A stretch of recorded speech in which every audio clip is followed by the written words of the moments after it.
ఇక రైతును రాజును చేయడమే కాంగ్రెస్ ప్రభుత్వం లక్ష్యమన్నారు మంత్రి సీతక్క. ఇచ్చిన మాట ప్రకారంగా సకాలంలో రుణమాఫీ చేసిన ప్రభుత్వం కాంగ్రెస్ ప్రభుత్వం అన్నారు. అర్హులైన ప్రతి రైతుకు రుణమాఫీ చేసి తీరుతామని ఆమె తెలిపారు.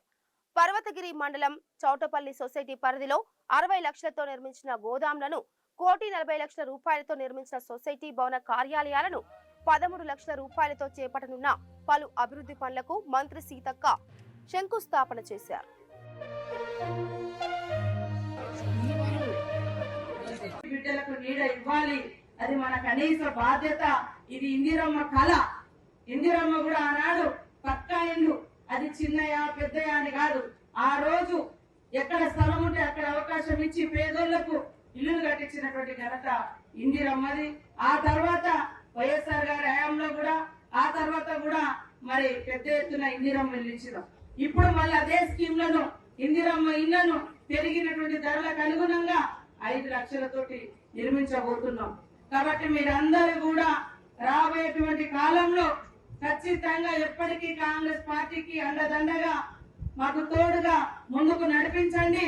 మీ యొక్క జీవితాలలో వెలుగు నింపడం కోసమే ఈ కాంగ్రెస్ ప్రభుత్వము, రాహుల్ గాంధీ గారు గాని, రేవంత్ రెడ్డి గారు గాని, మన మల్లికార్జున్ ఖర్గే గారు గాని, మేమందరం గాని కృషి చేస్తామని తెలియజేస్తా ఉన్నాం. ముఖ్యంగా మన తెలంగాణలో బతుకమ్మ అంటేనే చెరువుల పండుగ.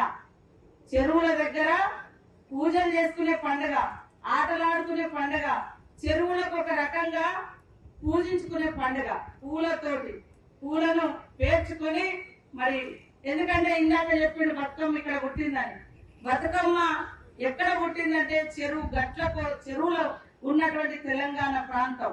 మీ ఊర్లోనే పుట్టొచ్చు, నాకు అంటే చరిత్ర ఇప్పుడే చెప్పిండ్రు, కానీ తెలంగాణ గడ్డ మీద బతుకమ్మ పుట్టింది. బతుకమ్మ పుట్టడానికి కారణం చెరువులు. ఆనాడు మరి మనకు ఈ బోర్లు లేవు, మోటార్లు లేవు, కాలువలు లేవు. 100 ఏళ్ల నాటి కాకతీయుల కాలం నాటి నుంచి చెరువుల మీదనే మన జీవనాధారం. చెరువులలో నీళ్లు నిండాలే, ఆ నీళ్లతోటే మనం ఒళ్ళు కడుక్కునేది, బట్టలు పిండుకునేది, మరి పంటలు పండించుకునేది, చెరువు నీళ్ళే తాగేది.